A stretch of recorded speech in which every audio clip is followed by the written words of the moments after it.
with Mortal Kombat X. Yeah, it was funny. The last Mortal Kombat game, who would have thought that, 20 years after the game came out, we'd have the best-selling one. Yeah. Like it sold better than than MK2, MK1, That's awesome. all of those things. And so we really, got kind of nervous about, how you follow something like that up. And so our strategy was really to introduce a bunch of new elements, but also kind of maintain the things that people really embraced with Mortal Kombat 9. So we really feel like it's a new experience. All these new characters are really really fun to kind of add into the mix of Mortal Kombat.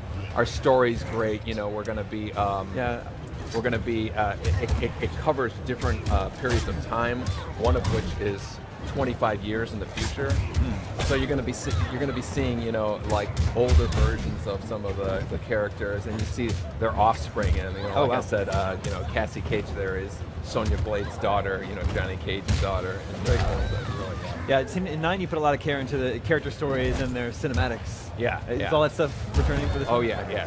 That's a huge part of again, one of the things that for 2011 Mortal Kombat that people really embraced was the whole story mode and being able to tell an elaborate cinematic story.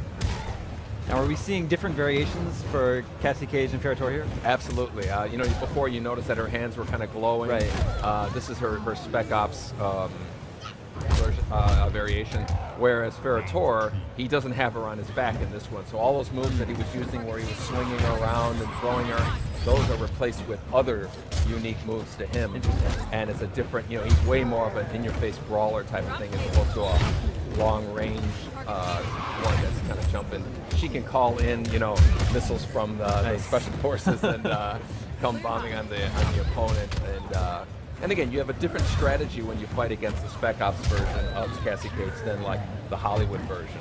So it's a really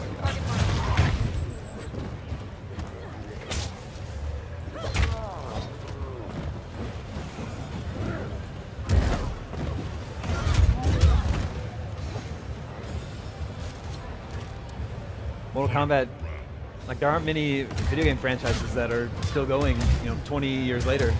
Like I said, I was just, we were so happy with how people embraced the last one, which came out, close to 20 years to the day of the first one. So it's just so cool that people still love it. What do you think it is that makes it so enduring? I really think part of it is we're not afraid to change things up, introduce new elements to keep it interesting. Yeah. And at the same time, we're maintaining things that kind of the DNA of the game.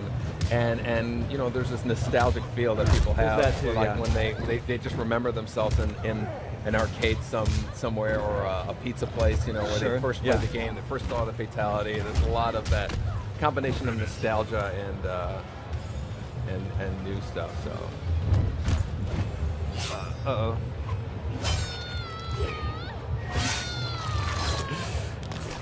I mean, that's part of it too, right? Yeah. And then there's fatalities. It showcases some of the most creative violence, maybe we could say, in all video games. Yeah.